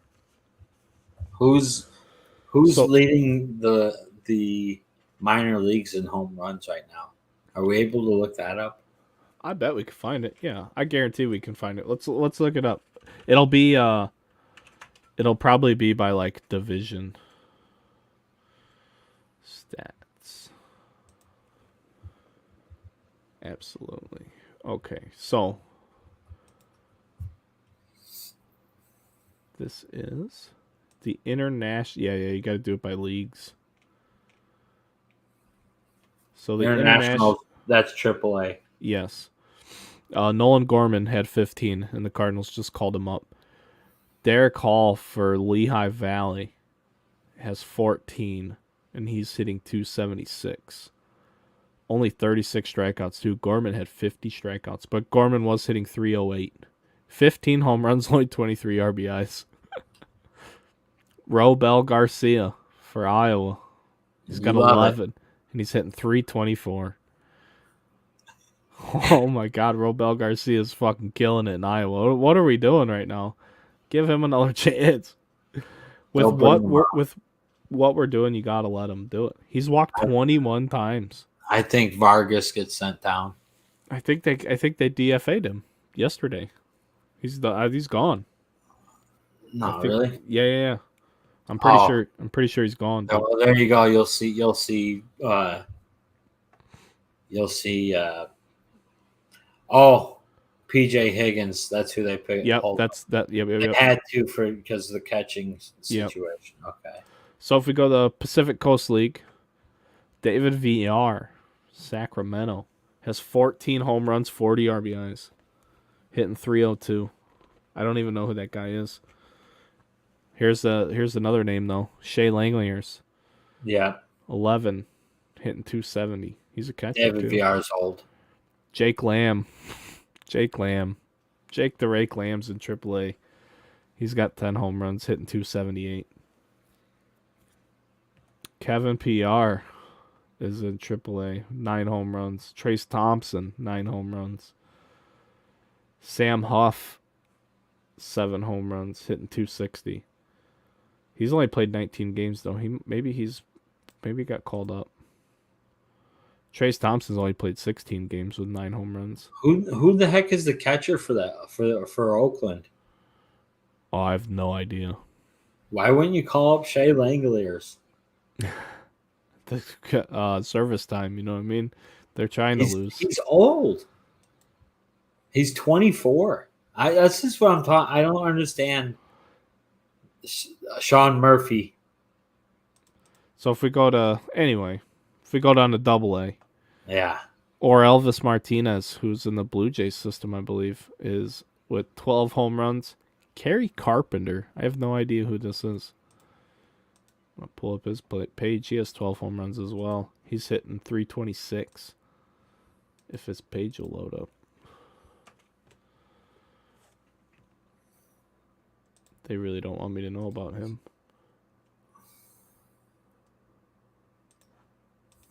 Oh, here we go. The Erie Seawolves, Detroit Tigers, Double A affiliate. He's 24. 12 home runs and 129 at bats. 19th overall pick in 19th round pick in 2019. He played at AA last year all year and hit 262. I wonder why he's not at AAA. That's probably going to happen for Kerry Carpenter. What position does he play? Right field. Left field. For Kerry Carpenter? Yeah, left field.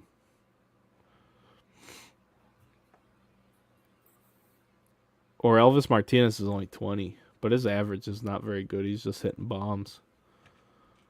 But he was a top guy. I think he was like 2019 or 2020 Bowman Chrome. He was like one of the few really good players. Ezekiel Tovar is doing really good.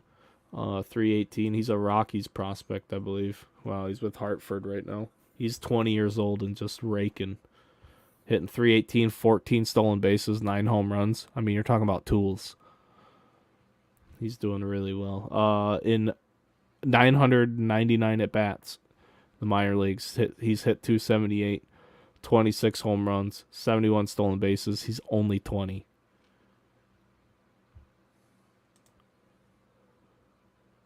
Yeah, you'd think. See, you'd think somebody like the Tigers would call up that kid, that Kerry Carpenter. Yeah, that's what I'm saying. Why is he not at least at AAA? You got Robbie Grossman playing for you. Hey, Robbie Grossman is the definition of hustle. He might not be very good, but that guy fucking hustles. I love him. Batting 189. Hustling his ass off, though. No home runs. A 533 OPS. He's 32 years old. So I don't know. It's just interesting. You'd think like, here's this kid. He's 24. Here's the best name I've never heard in the Southern League. In the Southern League, hitting 10 home runs, 327, 434. Playing for the Rocket City Trash Pandas, the Angels AA affiliate. His name is outfielder. Oh, he's 25. 25-year-old outfielder, Trey Cabbage. Yeah. What a name. What a name. Oh, he looks like a real big career minor leaguer who's really breaking out. Yeah. 10 home runs, 10 stolen bases. But he's been in pro baseball since 2015. They moved him to AA last year, and that's when he took off. Good for him. Yeah, that's a long time to play at those lower levels. He hit 27 home runs last year. 18 of them at AA. Chris Morel. Yep. He got his call up. Chase Strumpf, too. Bryce Ball. Bryce Ball's actually hitting again, too. We got him from Atlanta. He's interesting. I think we might actually see Bryce Ball by the end of the year this year. Yeah, he struggled last year, I think. Yeah. He was 206. He was at high A all year, yeah, and only hit 206. He's at AA right now, hitting 315 with the 389. Only 32 Ks. So, yeah, that's real good. He struck out 121 times last year. But he walked a ton last year, though, too. His on base was 351 with the 206 average. Yeah, it seems like he's starting to figure something out. So I'm betting we end up seeing him. I pulled a red refractor first chrome of his whenever his first Bowman's. He was a spring Bowman, maybe 21 Bowman or 2020. It was a spring release, though, for sure. He is a 24th round pick in 2019, so yeah, it was probably 2020. Out of Dallas Baptist. Wait till you look at Texas League. Man, you're jumping the gun. I'm jumping the gun, baby. Yulqui Cespedes hitting 250. I just want to see some of these big hobby names. Anybody I see? Michael Harris is a Braves prospect from 2020 Bowman Chrome, I believe. He's hitting 296. That's real good. We will move over to the Texas League. Is that still AA? Yeah. The Texas League with round. Yeah. Yeah. It's still. The Texas League is still AA. Moises Gomez. Oh my goodness. Yeah. He's a little 17 old. home runs, 36 RBIs. 23 though. He could still get called up this year with those type of numbers. Even though the Cardinals have been calling up a ton of people. His career isn't the best, but it's going now. The man Right. has had 1,800 at bats in the minor leagues. 251 career hitter. He's hitting 333 this year with 17 home runs and 126 at bats. What's that times 4? He's on pace to hit 60 something home runs this year. Yeah. That's absurd. Hell The yeah. number 2 guy there is pretty interesting. Corbin Carol? Yep. I like Corbin Carol. Yep. Dude, look at those numbers. Look at that on base percentage. And he's not a big guy, at least by his listing. He has a top pick though. He was a first round pick. I remember Corbin Carol. Some guys just know how to play baseball, man. Yeah, no doubt. No doubt about that. Who else do we have here? Michael Bush. He was drafted after Cody Hosey, but still in the first round by the Dodgers. He's 24. He's doing pretty well. 12 homers, 13 RBIs, or 33 RBIs. Think about who's playing second base for the Dodgers right now. Muncie, maybe? Oh, okay. I don't know. I don't know who's playing second for them. Lux isn't all the time. Lux has been turned into a utility man, basically. Yeah, that's the problem is you got such a stacked team up in the pros, you know. Right. What do you do? That's a great problem to have. You know what I mean? Yeah, here I have this pretty decent prospect. We just don't have a spot for him. He hit 20 home runs last year. Yeah. Yep. Jacob Amaya as well for Tulsa. I mean, they have 4 guys here. They moved five of the top 13 home run leaders in the Texas League are all from Tulsa. It's crazy. They moved him up to AAA now. Michael Massey is leading the Texas League in RBIs for the Royals. He's a Royals prospect. Right. He's 24 though too. He's too old. They're killing these guys, man. Well, a lot of those are college dudes. Yeah. Here's a big Bowman name from this year, or was he Bowman draft? He was Bowman draft. 4th round pick at high A right now for the Twins. Christian Encarnacion Strand.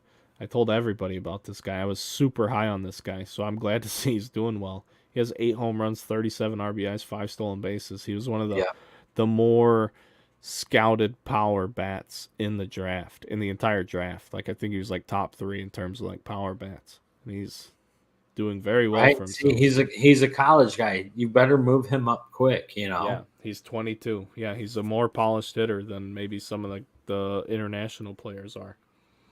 He hit 390 last year. Yeah. So what are we doing? Where's he? He's at high A right now. It's time to bump it up.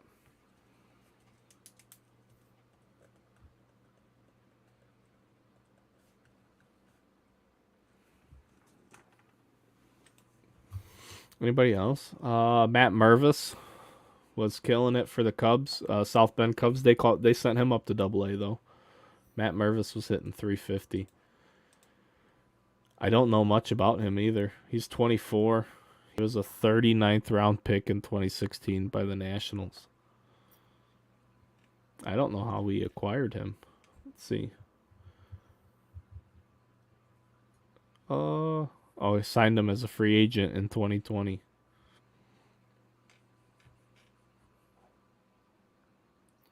Yeah, and again, what do you do with that guy?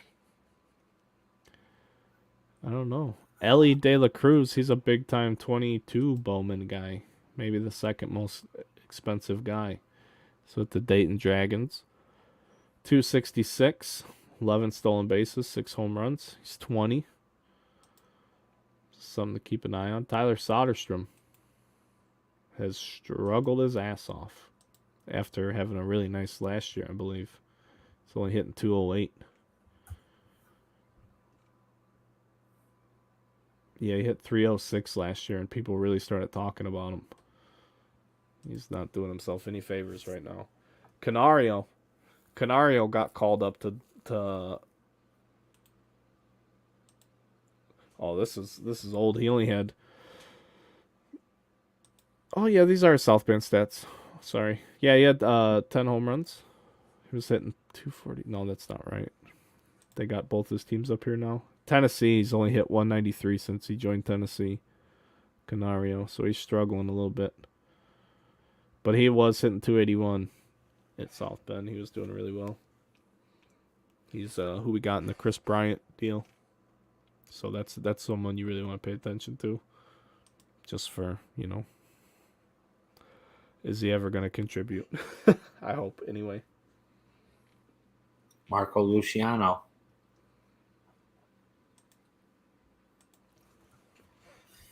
He's only an A+.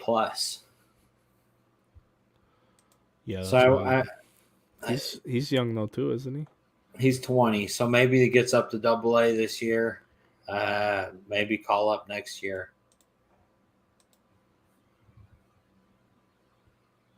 I can't believe Casey Schmidt for the Giants, who I think already has had rookie cards, is in high A. Doesn't seem right. Maybe he hasn't. He's 23 though. Getting a little old there, Casey. You know who leads the International League in ERA? I do not. Caleb Killian. Yeah, he's a monster. Excuse me, he's been a monster, no doubt. Followed by Ethan Small. There we go. It's time to bring him up. What else we got to lose? Besides Keegan Thompson, since we can't let him be a starter. I think they just know they're a losing team. So they're just gonna keep marching the guys they got out there and hoping that they have some value for trades. Yeah, probably. I hate to agree with you, but yeah, I mean, that's why I said, man, some of these guys gotta. I know it seems like we're jumping the gun, but it's like, okay, if we already know this year's not gonna go the way we want it to go, we have to start talking about how we're gonna try to retool, or how we would like to see them try to retool or continue to tool up, maybe is the better word, or just get assets, get more young talent, get more development going, man. I don't know, because all these guys we grabbed in these deals, they're all young. Even the players we got from the Padres trade with Darvish, and Owen Casey and those guys, super young. Canario from the Chris Bryant deal, super young. The Rizzo deal, super young. Baez with Pete Crow, super young. I mean, it's just everyone we seem to have gotten, they've gone the super young route. And yeah, we've gotten more players that way, but it's going to be a long, it's going to be years before we see these guys. None of them are like, while they're all quality prospects and like they all have their own amounts of hype to them, none of them are like generational talent talk. None of them are like fast track superstars. So they're all gonna need their time to develop. Even Pete Crow? Yep. I mean, he'll be here, but yeah. But see, I don't see, it's not fair though, because like I feel like he's not, the Cubs aren't a team that fast tracks guys. Yeah. Even if they're, I don't know if this happened today or not. The Ivan Herrera's on the Cardinals, who's a top prospect. Oh yeah, they called him up yesterday. I just saw that he came into the game just now. Ivan Herrera's a top tier catching prospect. He was hitting 310 at AAA this year for the Cardinals with 2 home runs, 13 RBIs, 5 doubles, a triple, a stolen base even.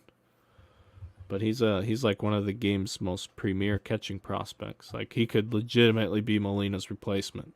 They could have like a dynasty of catchers. Like he's that type of talent. He's only 21. Like you know what I mean? Like he's the real deal, Holyfield. It seems like he was a top tier card. He was a Bowman Chrome guy too. 2020 Bowman Chrome, I believe. Yeah, there was a few catchers. Gabriel Moreno for the Blue Jays is a pretty good looking catching prospect. He was in that product too, along with Ivan Herrera for the Cardinals and New York Mets Francisco Alvarez. Those are 3 like top tier catching prospects. They all ended up in the same Bowman product together. Like let's go chase those catchers. And they're all, by all accounts, they're all 3 of them were really good. I didn't know Herrera had been called up. He came in for Arenado. So I don't know if he's because they put Molina on the bereavement list. Oh, okay. But Knizer was catching. They slid him over to first base. They put Newt Bar came in for Goldschmidt. He's in right field. Their card is a mess. Donovan went from right field to first base to third base to come in to cover Arenado, who came out for Herrera, and Herrera came in to catch for Knizer, who moved over to first base for Goldschmidt, who came out for Newt Bar, who went to right field, and oh my gosh, what a game. All because they're getting smoked 8-1 by the Blue Jays. But yeah, Ivan Herrera, welcome to the show. That's something to talk about on the show. Pav, do we have anything else, dude? He's a Panama kid. All right. So I you know, do you know who the most recognized Panamanian baseball player ever is? No, but I probably will when you say it. Mariano Rivera. Yeah. Now, do you know who the most beloved baseball player in Panama is?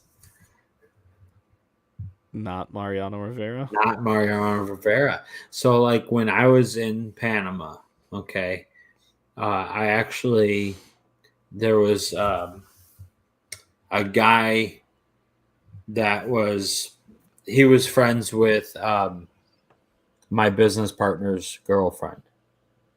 Okay, and his dad ran the national team. And his nobody in Panama liked Mariano Rivera because he never brought anything back. So like when he left Panama, he left Panama. Yeah. And he never brought any of that money back to the country. Now the guy that they all love there is he was oh God, what's his name? He was a home run hitter he played for the White Sox for a long time. Jermaine Dye? No. What a terrible guess. Jermaine Dye. He did play for the White Sox for a long time. Hang on, I'll tell you. Don't tell me. I want to guess. Okay.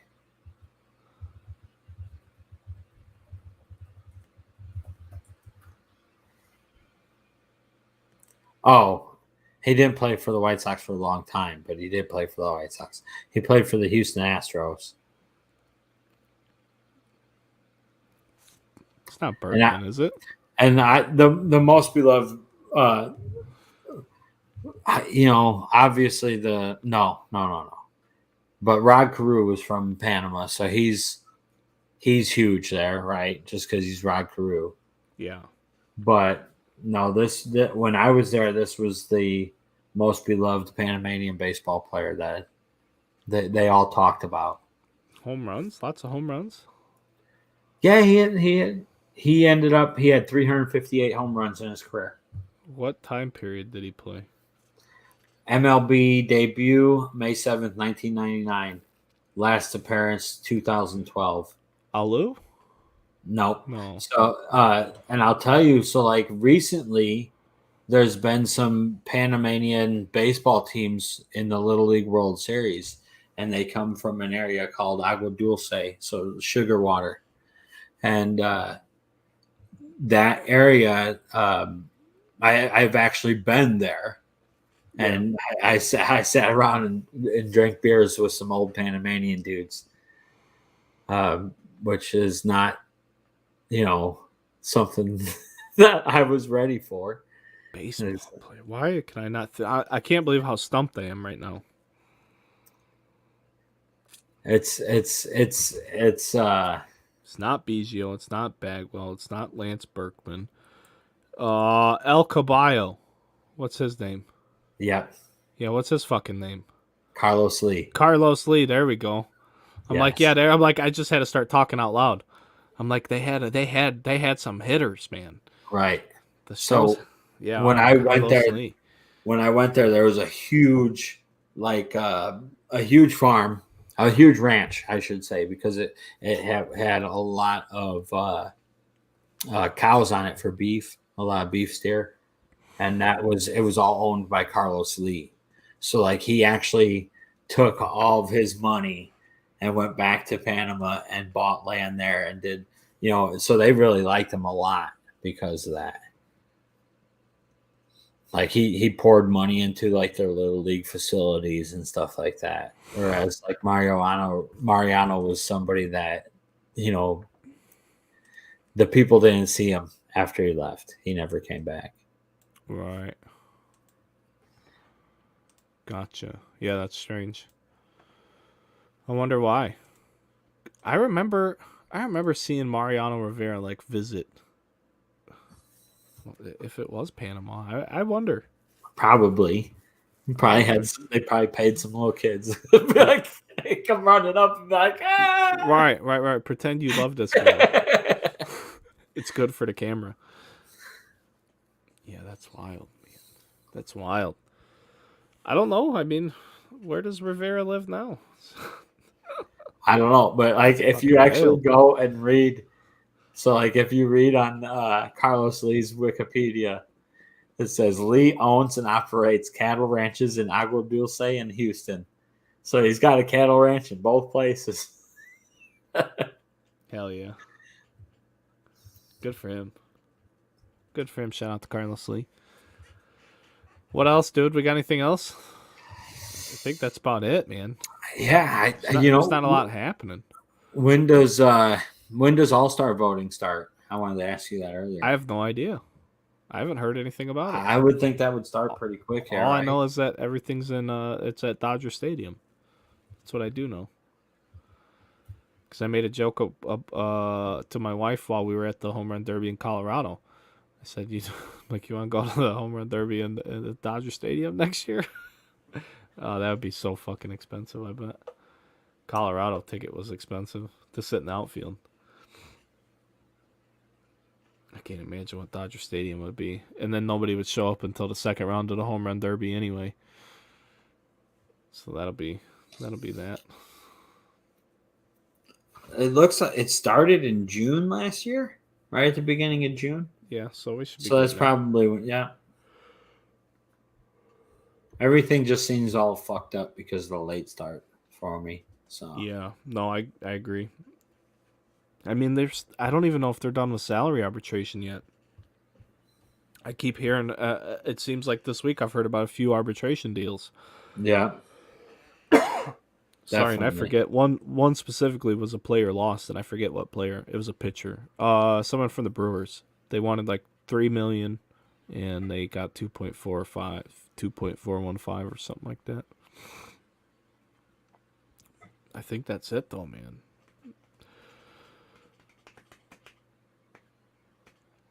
I can't think of anything else that we need to go over. There's no good releases that pertain to what we talk about in the hobby. There's not a lot going on there.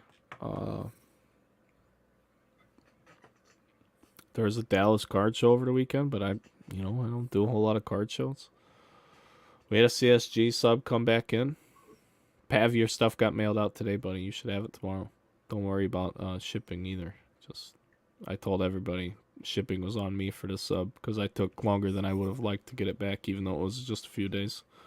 I'm gonna sell some Verstappen. Yeah, dude.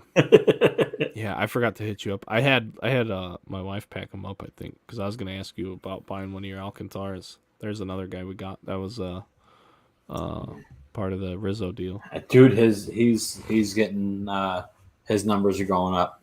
But yeah, some of them were really off center though. I saw it as soon as I saw them in the slabs when they came back, because your Verstappen's fucking killed it. The best cards in the whole sub. All but one got a 10 from CSG. Are you kidding me? All of them but one. What'd you send? 10 of them? 8 or 10? I think I sent 10. Yeah, I think it was 10. Yeah, and then there was eight Alcantaras then. And yeah. I think a couple Calcers in there too, I believe. I think I should be able to get about $100 each for them. Just whatever you do, dude. For real, don't auction them. Put them up with fixed prices. I don't auction anything. I'll auction the you know what I mean. I'll auction a slab, but I think I know better than most people what stuff is worth. It's like we've had this discussion before, you know, like because there's been cards where I couldn't sell it for less than it was worth on Facebook, and then I go to eBay and post it up for some crazy price and end up selling it at that crazy price. yeah. And it's, you know, people always talk about, okay, using comps and all that. But the thing is, for cards that are exceptionally rare, Or there's no such thing as comp. Right. So, like, unless it's a card that's selling every day, okay, and there's an established price, that's different. You and I both know that, right? Yeah. But one card that sold 3 fucking months ago is not a comp. Whether it's good or bad. Whether the card sold for too much and it's worth nothing now, or whether the card sold for too little and it's worth twice as much now. Exactly. Somebody's using a 3-month-old one-time sale on a comp. That's where comps don't exist. I'm sorry, that's not information to me unless it's like an exceedingly rare card. And then you're probably talking about older stuff, you know, super rare 90s inserts or older into vintage. You know, you're not talking about that with modern stuff. So yeah. I agree with you 100%. I wish everybody understood that. It should be like a thing in group rules for every group in Facebook. There should be like a Twitter tutorial video, one on YouTube as well. Like, hey, listen, these are how you find what things sold for, but this is not the rule of the land. Like, these numbers are not law. You have to factor in multiple things along with them. And then on top of that, if you do choose to use those numbers, you better be damn sure able to prove to any potential person you're spewing those numbers to that purchase price that you're showing us actually got paid for. You know how easy it is to make a fake comp on eBay? Especially if it is like a strange card that you don't see every day. Oh yeah, you can make it happen. You just need a couple buddies. Like, hey, you list it, you bid it up, I'll bid too, whatever. Nobody pays for it. God damn, how easy is that? How easy is that to do? And then bam, now you can go sell it on your social media website. Hey, look, this card sold for $500 yesterday. I'll take it for $400. Somebody feels like they're getting a deal and the card's a $100 card in reality. You know how easy it is to manipulate shit like that? Right. I'm not saying you should, but that's why I say I don't give a fuck about your comps. You better show me that thing's selling a bunch.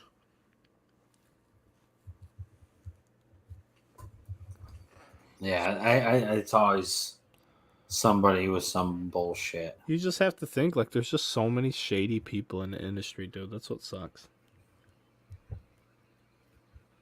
That's what sucks, man. There's so much. You can't trust anything because there's so many people that just don't care. They're like, we know we can rip people off and get away with it, and it sucks, man.